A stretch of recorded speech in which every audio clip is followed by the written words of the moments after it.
Namo Buddhaya, Namo Dhammaya, Namo Sanghaya.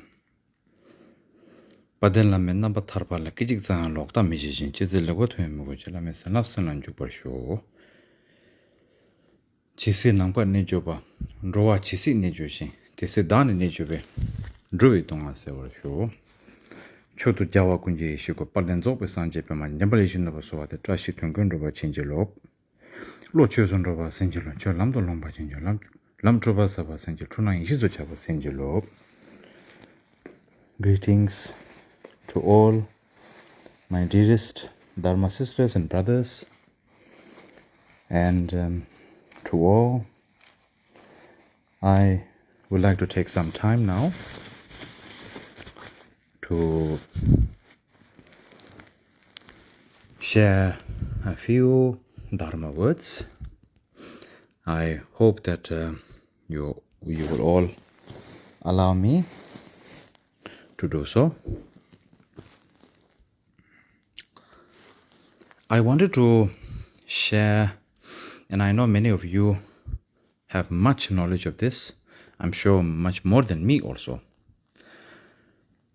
I had a great opportunity when, in the early days in Bhutan, His Holiness Kyabje Sakja Dr. Rinpoche Phunso Photang Rinpoche resides in Seattle. Rinpoche had a very close connection to predecessor Khyentse Rinpoche. Such a Dr. Rinpoche, late Such Dr. Rinpoche had visited Bhutan in the early days through the invitation of Her Majesty Royal Queen Grandmother, and on a pilgrimage, Such Dr. Rinpoche with Rinpoche's Khandro, Dagyum Chemo, and Rinpoche's Dungse, and Dungse's wife, Dharmalas, and also Dungse Asanga Rinpoche, all came. And to the invitation of Shejaram Rinpoche lunch invitation in Satsam Choten in Bhutan, I had a great opportunity to meet and have encounter with Kyabje Sajja Dr. Rinpoche, and got a chance to receive Sajja Pandita's teaching advice of the four immeasurable points of cutting through attachment. As we say it in Tibetan, Shempa Shidel. So it goes like this: Tsendila Shena Chepa Min, Korwala Shena Nginjung Min, Dakduna Shena Changsim Min, Zimba Chona Tawa Min. It means, if you are attached and grasping to this life and to your agendas, you are not a true Dharma practitioner. If you are attached to the samsaric temporary temptations and attachment and grasping nature, you do not have the notion of true ultimate renunciation. If you are attached and grasping, wielding the self-importance, self-nourishment, self-cherished greed, ego, blindness, personal agenda issues, it means clearly you lack of true bodhicitta in your mind. Lastly, if you have the notion of attachment and grasping and greed, you do not have the notion of the right view. As we always remember, in the Dharma, we talk a lot about the right view.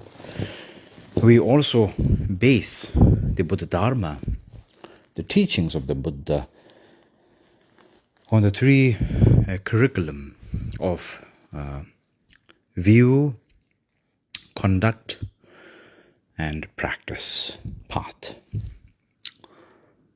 I feel this is such a crucial thing, such a deep advice and pith instruction, like a key that opens a door to a great, immense magnitude of knowledge, wisdom, heartfelt, relatable advice. It's like penetrating to your heart advice. Something that everyone can follow through all walks of life, from anywhere. Serious and committed and dedicated, and with the right positive intention.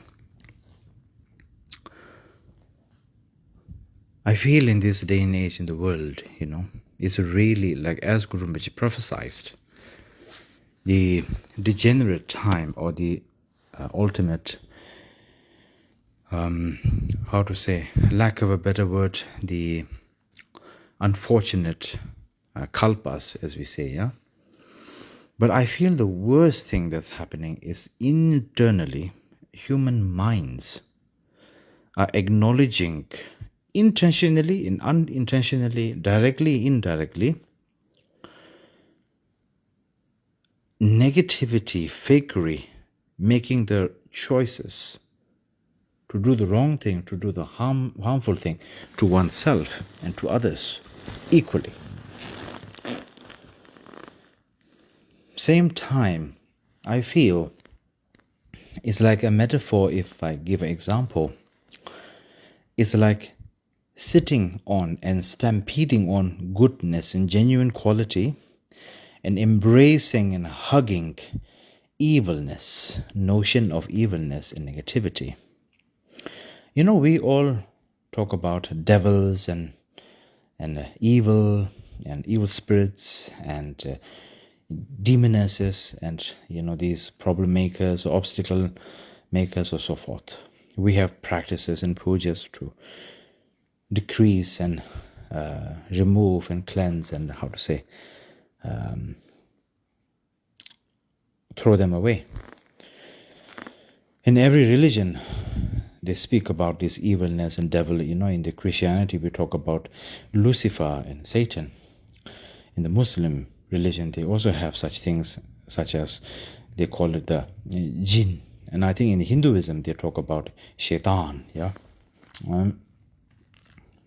In Buddhism also have a lot. But I think the true Lucifer and Satan, or jinn or shaitan, is not the one who has fangs and teeth and a trident in their hand and blazing with hellfire and possessing human beings and eating human flesh and drinking human blood and with flying with wings.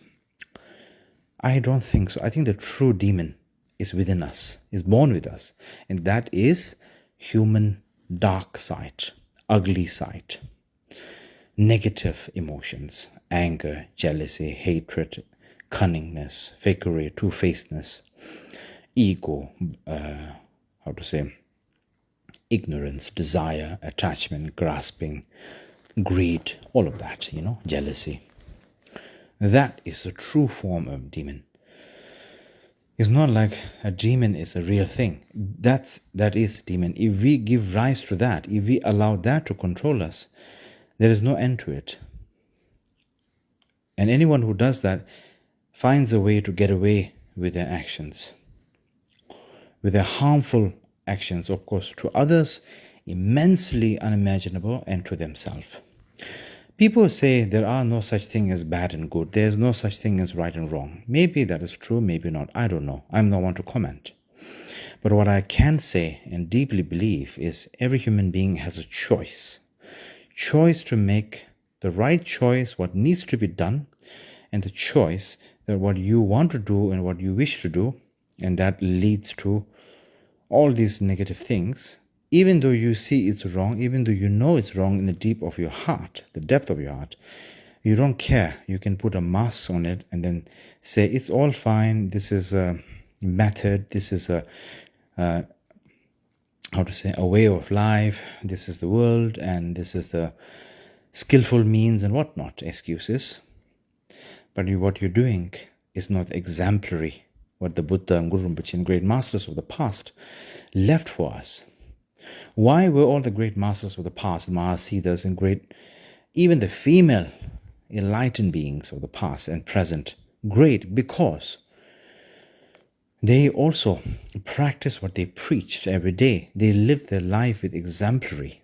They lived their life with genuine human quality. When I say genuine human quality, it means wisdom, kindness, forgivingness, non-judgmental, willing to always accept the truth, willing to see their own faults, admit their faults and mistakes and improve, willing to say sorry when they're wrong, willing to look at what is justice, what is not justice, willing to follow the rules of nature, follow the rules of humankind,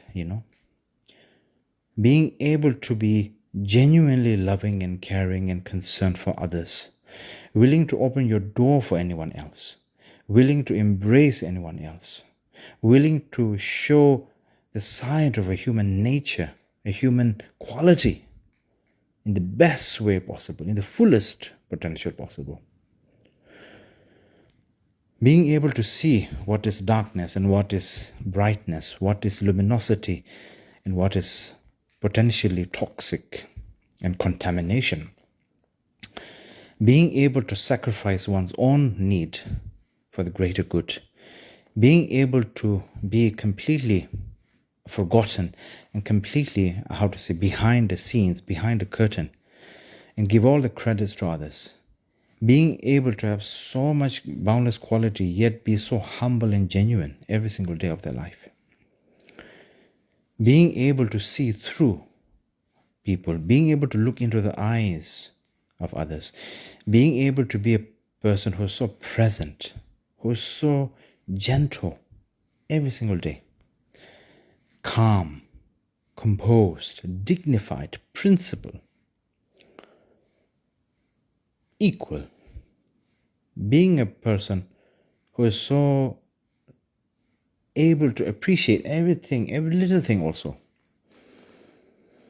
being able to help others in a way, not helping others, meaning not like giving something to someone that they don't have and rewarding them, but just assisting, humbly assisting them to acknowledge and see what they have on their own, in their own hearts, with themselves from the beginning, and to help assist them to bring that goodness out of themselves, each and every one, and keep them that way. And let them do it on their own. Like the Buddha said, I leave you the path and instructions. It's up to you to follow it.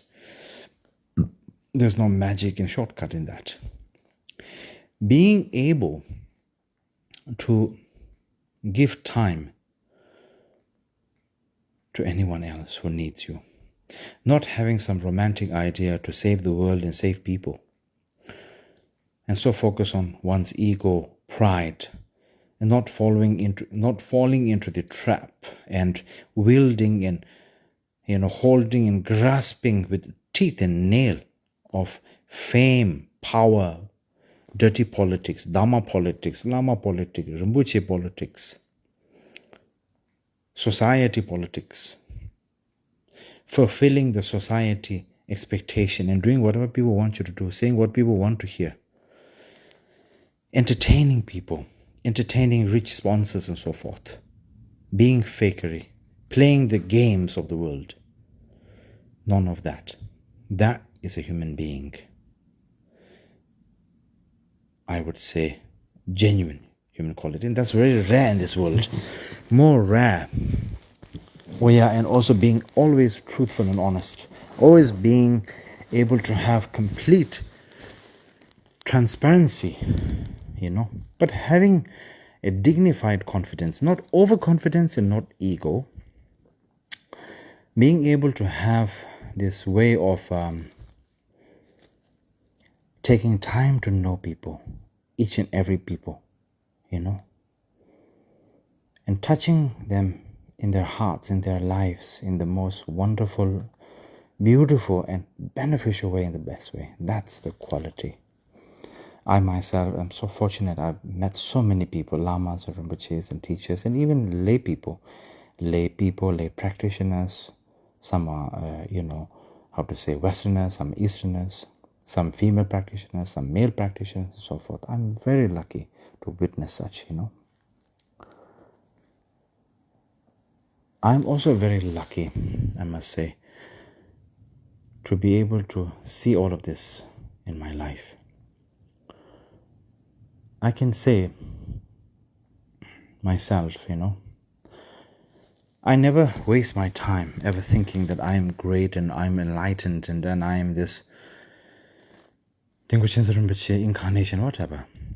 The only thing I believe is I believe the quality of Khyentse Rinpoche is with me. That I believe, not because of ego, not because I want to promote myself.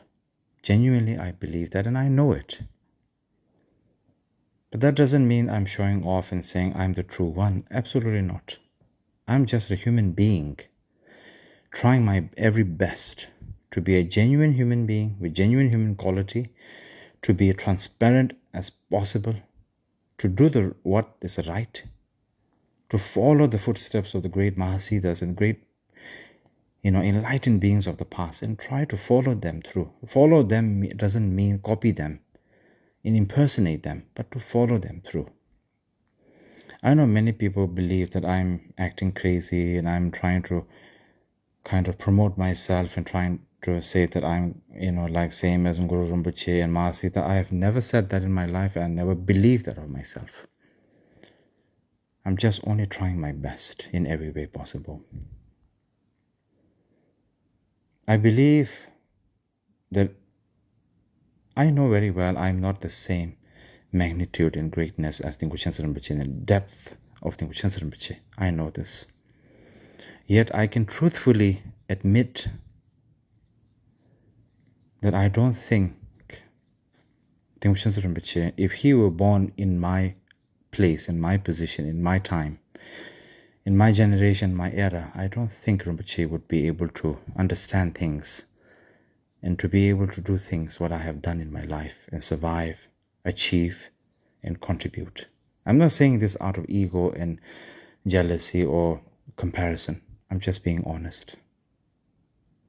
I'm just telling the truth as how it is, not trying to make anything extra or lesser or whatever. I'm extremely happy and lucky and fortunate that I'm also not in Khyentse, like the predecessor.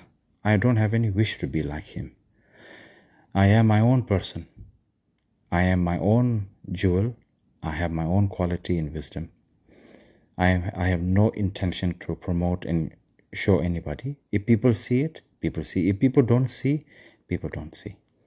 If people think I'm being fake and lying and pretentious and fake and monstrous and abuser, whatever, let that be. I am no one to prove anything. I have nothing to prove. I have nothing to hide. I am a person that I've always made one thing clear to myself, to my guru, to the three jewels, and to Guru Rinpoche, to Vajrayogini, to all the great deities, enlightened deities, and enlightened Dharma protectors, that I surrender myself fully, my life at their disposal, my heart as an offering, my life as an offering.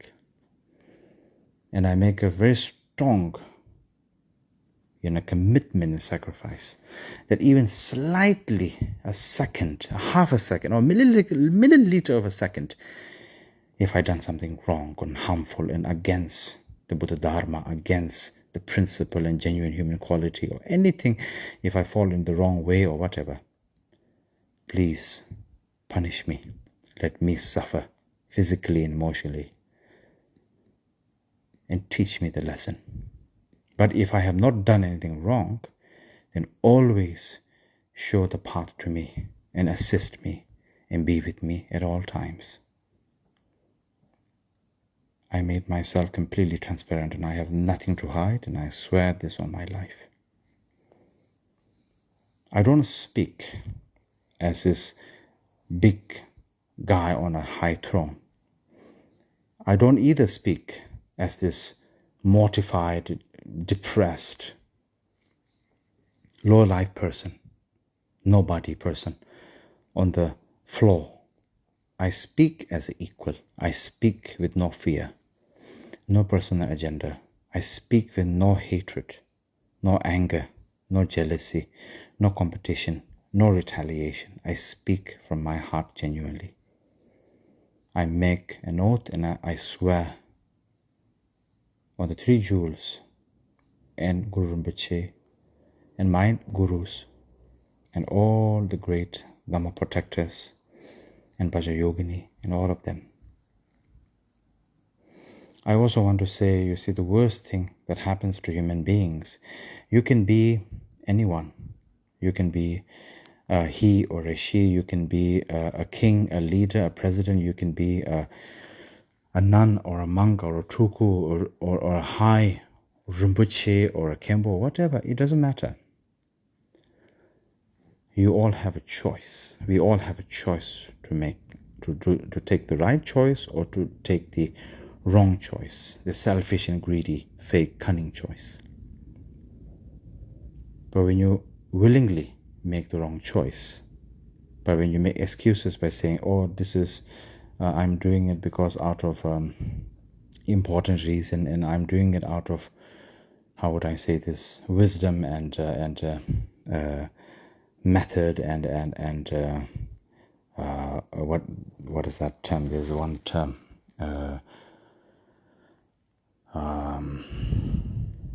We say in Tibetan, tapke. Tapke means like, I think the terminology in English I'm looking for is like, it's being very, using clever way to hide one's negative intention and negative actions and wrongdoing, but to pretend like you're doing such enlightened deeds. Oh yes, skillful means. In English, it's the skillful means. This is a tricky matter, Great masters, great practitioners, great yogis and yoginis of the past never used skillful means. They were who they were. Even when they used skillful means, they used it, but they still remained as a transparent, raw, transparent, untainted and untattered themselves. So it's very different. If you yourself is fully tainted, fully contaminated and fake and rotten inside, yet you still use the excuse of skillful means, then you're horrendously ruining the Dharma. You're horrendously ruining and contaminating and harming innocent people and the Buddha Dharma, of course. My late father, Kyabje Rinpoche, in the early days I used to see him as a father. Later on, when I grew older, I saw him as a boundless, great, enlightened teacher. And ultimately, when he passed away, I saw him as the truth, the untainted, untattered, unwavering truth of everything. I'm so lucky, extremely lucky, to be a part of him in his life. I cannot be more grateful. I think I'm a terrible son, worst failing son and a worst failing disciple of him. But I can proudly and honestly say and admit this, that I have never failed in following his advice, each by each, his principle, his instructions and his teachings, and his guidance, his way of doing things in the most immaculate, in spontaneous and incredible way, in such a genuine way. I made an inspiration once when I saw my father. This was just before he passed away. When I looked at him, There was a slight moment when Father looked at me directly into my eyes. Of course, he was laying on the hospital bed, and he had the, how to say, IV drop and all of these, the oxygen machines and everything strung at him, and the nurses and doctors around him. But yet, my father, being who he is, so aware of everything, so alert, so aware, so present, so much presence he had. That great weight of genuine, illuminating, luminosity presence he had. I made 3 prostrations, long prostrations. I made all my confession to my Father, body, speech, and mind confession. I said, I surrender to you. I said, I will be willing to burn in Vajra hell. For elms and elves, I'm willing to take that punishment if I ever do one single half a second, milliliter of second wrong thing, body, speech, and mind. But if I have done proper and follow things proper, please always guide me and shine upon my path, and always remain in the heart center of me, and always correct me, because I am just an ordinary disciple of you. I am nothing special. I am just an ordinary disciple. And then I stood up. I bowed and stood up, and I looked at my Father. There was a split second I witnessed my Father looked at me directly with his eyes wide open, very wide open, very alert. And he had this gaze in his face. So it was like a light in his face. It's such a glowing light. And he looked at me directly, very calmly, very calm and gentle, very gentle and calm and very lovingly look at me. Almost for a minute or 2 minutes. It felt like as if he kind of telling me, okay, I know you. I know you. I got you. I got your back. I know you. You will not be far away from me. And sometimes in the early days, my father used to joke. I know many of you have witnessed this yourself. Sometimes when my father was in a very good mood, he used to play with his mustache, and then he would pull his mustache up, and he would kind of make it shape of his mustache, and he would look at me. He said, yeah, you are my son. I have taught you well. You are my good son. I taught you well, okay? I taught you well. Understand? I taught you well. I taught you everything you need. That's it, okay? I always remember that when he used to say this to me. It penetrated my heart in the deepest way possible. I always think of him in my heart. It's the ultimate benevolent truth above everything. So and my father used to say to me before, he said, people like you and me, we are the same. How much betrayal, forceful accusations, rumors, backstabbing, knife stabbing, slashing, throwing. People do wrong, big mistakes, but they want to put it on us as a scapegoat. How much people try to bury us in the mud. How much people try to burn us alive with the fire. How much people try to contaminate us with all kinds of things. Nothing can change us. Nothing can shake us. Temporarily, we may have these muds and dirts and soot. This soot is soot is like, when you burn the fire too much, sometime in the chimney like that, it gets this dark, thick kind of a goo, soot and these kind of things may get stuck on you. Just on the surface level, very thin layer. That will go away, that will scrape away, that will wash away quickly in seconds. But nothing can change and shake us in the core. Nothing. Remember that, he used to say to me. He used to say it in such a strong and stern, penetrating presence, and I would never forget that.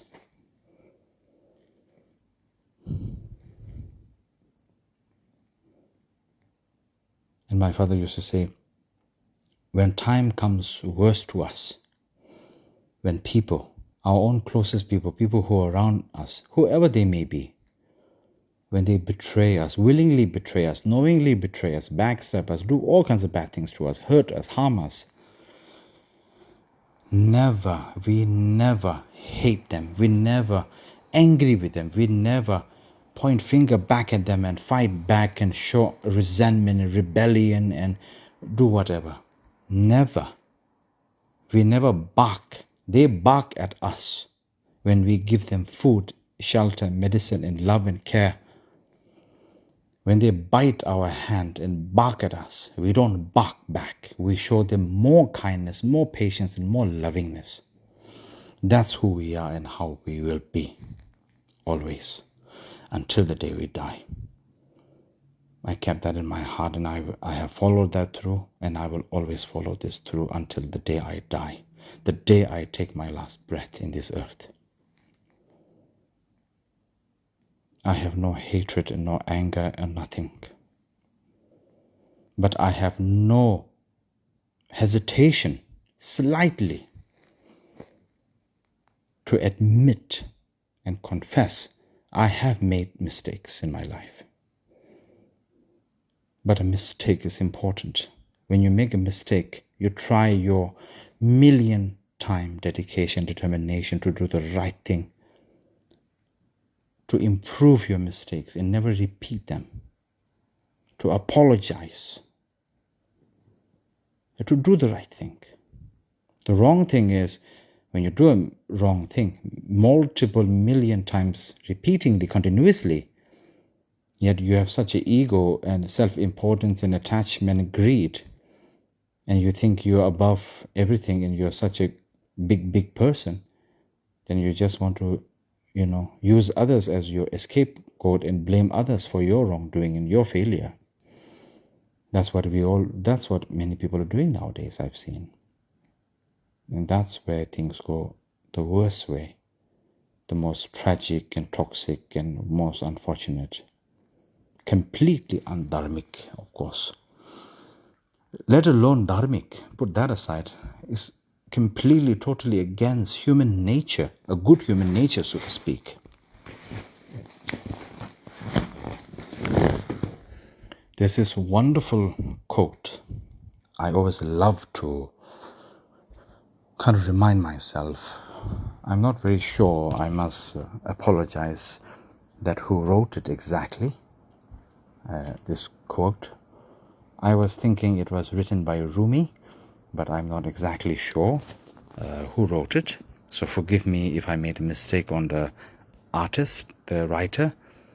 But I would like to share with everyone the words. It goes like this.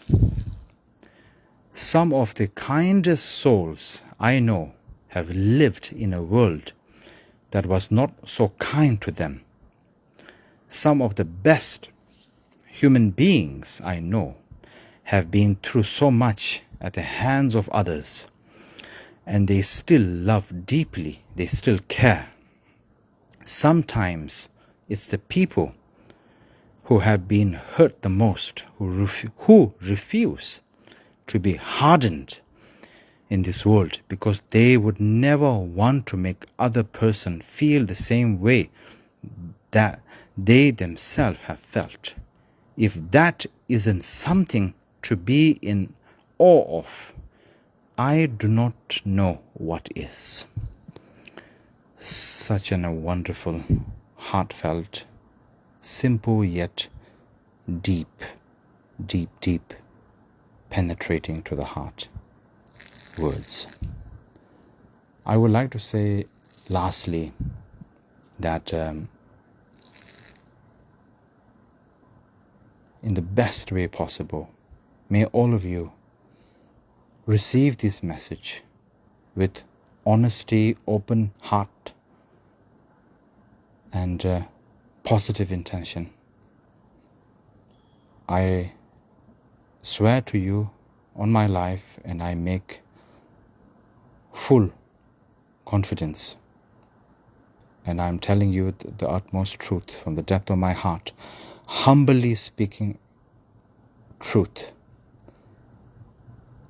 humbly speaking with the most purest intention, without anything else. Thank you so much, and please forgive me if I have said anything wrong. Please forgive me from the depth of my heart, and thank you so much. Lama sanje lama chu deje lama gyundunde kunji chebo lamai lama namla changsalo chisi nangpa nejobo nrowa chisi nejoji tisi dani nejowe drowe donga sewar sho jangjo simjo Rinpoche maji banam chechoji jeba nyamba mepai gong ne gong do pewar sho